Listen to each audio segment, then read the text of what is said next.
அதை இப்ப கேளுங்க. Hello hello sir, good morning sir. Sriram கேஸ்ல இருந்து கால் பண்ணியிருக்கோங்க சார், வடமதுரை என்ஜிஓ காலனில இருந்து. சொல்லுங்க. ரமேஷ்குமார் அவங்க பேர்ல தானே சார் சிலிண்டர் வாங்கிட்டு இருக்கீங்க? ஆமாங்க. நம்ம வீட்டு அட்ரஸ் வந்து 6/99 ஜல்லிக்காடு, அப்பநாயக்கம்பாளையம், கோயம்புத்தூர் 17 தானாங்க சார்? ஆமாங்க. ஓகேங்க சார். இன்னைக்கு வந்து நம்ம ஏரியாவுக்கு வந்து இன்ஸ்பெக்ஷன் போட்டிருக்காங்க சார். செக்கிங்காக ஆஃபீஸ் வந்து ஸ்டாஃப் ஒருத்தவங்க வருவாங்க. ஓகேங்க. நம்ம கேஸ் டியூப் ரெகுலேட்டர்லாம் வந்து ப்ராப்பரா இருக்கா அப்படின்னு சொல்லி செக் பண்ணிட்டு நமக்கு அந்த கவர்மெண்ட்ல இருந்து ஒரு என்ஓசி ஃபார்ம் கொடுப்பாங்க. ஓகேங்க. அந்த ஃபார்ம் மட்டும் கொஞ்சம் கையெழுத்து போட்டு பத்திரமா வாங்கி வச்சுக்கோங்க. நீங்க அடுத்த டைம் சிலிண்டர் வாங்கும் போது நம்ம டெலிவரிமெண்ட் அந்த ஃபார்மை காட்டி சிலிண்டர் வாங்கிக்கிற மாதிரி இருக்கும். ஓகேங்க. அடுத்த 5 வருஷம் அந்த கேஸ் புக் நம்பர் ரினோல் பண்றதுக்காகவும் இந்த ஓடிபி நம்பர் ஜென்ரேட் பண்றதுக்காகவும் இன்சூரன்ஸ் கவரேஜ்க்காகவும் 236 ரூபாய் கட்டி பதிவு பண்ணுங்க சார். அதுக்கு ரசீதும் கொடுத்துருவாங்க. உங்களுக்கு இன்டர்ன் ஆயில் மெசேஜும் வந்துடும். அந்த 236,000 போன வாரம் வரைக்கும் தானே இருக்குது. இந்த வருஷத்துல இருந்து கவர்மெண்ட் அது வித்ட்ரா பண்ணிட்டாங்களே. என்னங்க சார்? நான் பாலிமர் ரிப்போர்ட்டருங்க. ஓகேங்க சார்.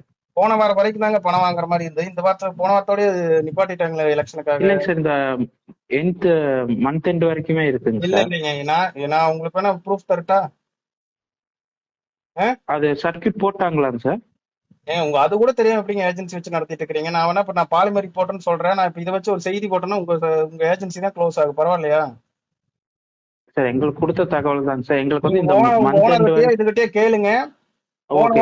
போன வாரம் வரைக்கும் வசூல் பண்ணிட்டு இருக்க சொல்லி கவர்மெண்ட் இருந்தது. ஆர்டர் போட்டாச்சு. யார்கிட்டயும் வாங்க கூட ஃப்ரீ ஆஃப் காஸ்ட்ல செய்ய சொல்லி ஆர்டர் போட்டிருக்காங்க. நீங்க தெரியாம எல்லா நான் கூப்பிடுறேங்க சார். கேட்டு கூப்பிடுங்க. நான் ரிப்போர்ட்டர் தான் பேசுறேன். நான் தகவல் போன வாரத்தோட இது பண்ணியாச்சுங்க. சரி, ஓகே சார். எங்களுக்கு தெரியல. நான் ஓனர்ட்ட கேட்டுட்டு நான் உங்களுக்கு கூப்பிடுறேன் சார். கூப்பிடுங்க. Okay sir, thank you sir. கேட்டீங்களா? அதுல நான் மத்திய அரசு இலவசமா கேஸ் சர்வீஸ் செய்ய ஆர்டர் போட்டிருக்கேன்னு கேட்டா ஏஜென்சி நபரு இல்ல சார் இந்த மாசம் கடைசி வரைக்கும் பணம் வாங்க சொல்லிருக்கான்னு சொல்றாரு. உடனே நான் அதுக்கான ஆதாரத்தை அனுப்புவேன்னு சொன்னதும் உடனே ஓனர்கிட்ட கேட்டு சொல்றேன்னு போன கட் பண்ணிட்டாரு. ரொம்ப நேரம் அவர் கூப்பிடல. திரும்ப நானே ஏஜென்சிக்கு கால் பண்ணி பேசினேன். அதை கேளுங்க. ஹலோ, பாலிமர் ரிப்போர்ட்டருங்க. சார் சொல்லுங்க சார். கேட்டு சொல்றேன். நீங்க அதான் சார் இருக்குங்களாமாங்க சார், பண்ணக்கூடாதுன்னு தான் சொன்னாரு. அப்புறம் நீங்க இத்தனை நாளா இப்படி ஒரு வாரமா வசூல் பண்ணிட்டு எல்லா பக்கமே?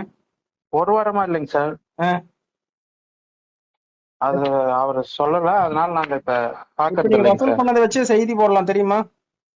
இப்ப பண்றது இல்லைங்க சார். அது இப்ப நீங்க இப்ப ஏன்னா எனக்கு மட்டும் இல்லாம இங்க அப்பநாயக்கம்பாளையத்துல 2-3 பேத்துக்கு நீங்க கால் பண்ணிருக்கீங்க.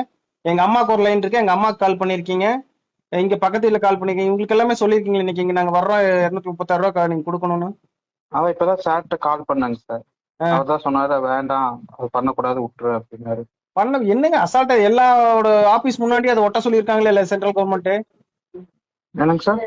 எல்லா ஆபீஸ் முன்னாடியும் சென்ட்ரல் கவர்மெண்ட் உங்க ஆபீஸ் முன்னாடி அதை ஒட்டி இருக்கீங்களா இல்லையா? அந்த மாதிரி இலவச பரிசோதனை பண்ணணும்னு ஒட்டி இருக்குங்க. ஒட்டி இருந்து நீங்க வேணுனே தான் கால் பண்ணி கேட்கற மாதிரி இருக்குது. இது ஒரு ஏமாத்து வேலை தானே இது? இல்லைங்க சார், இல்லைங்க சார். அப்புறம் ஒட்டிட்டு எதுக்குங்க கால் பண்ணி காசு கேக்குறீங்க? சார் எனக்கு தெரியலைங்க சார். உங்களுக்கு தெரியாம எப்படிங்க இப்படி பணம் வசூல் பண்ணிருக்கிறது? இப்ப லிஸ்ட் எடுக்கட்டா? நேத்து நீங்க முந்தா நேத்து இதுக்கு முன்னாடி எல்லாம் என்னென்ன நீங்க யாராவது செக்கிங் பண்ணிக்கீங்க எடுக்கலாமா? லிஸ்ட் கொடுக்குறீங்களா? அது பண்ணிருந்ததுங்க சார். அப்ப அதுக்கெல்லாம் காசு வாங்கி தானே பண்ணிருக்கீங்க? ஆமாங்க சார். அது எப்படி ரீஃபண்ட் பண்ணுவீங்களா? என்னென்ன ஓனர்ட்ட பேசிட்டு நான் சொல்றேங்க சார். அது நீங்க ரீஃபண்ட் பண்ணணும். இல்லைன்னா நான் இது வந்து ஒரு இஷ்யூ கொண்டு வருவேன் நானு. ஓகேங்க சார். கேட்டீங்களா? இப்ப பாத்தீங்களா, தெரிஞ்சுதா இப்ப அவங்க எப்படி பணத்தை வசூல் பண்ணிட்டு இருக்காங்கன்னு? நம்ம மக்களும் அறியாமையில பயத்துல பணம் கொடுத்துட்டு இருக்காங்க. இந்த வீடியோ பாக்குறவங்க இனிமேலாவது யாராவது கேஸ் ஏஜென்சில இருந்து கூப்பிடுறேன் பணம் தாங்கன்னு சொன்னாங்கன்னா தந்துராதீங்க. மத்திய அரசு இலவசமா செய்ய சொல்லி ஆர்டர் போட்டிருக்காங்க.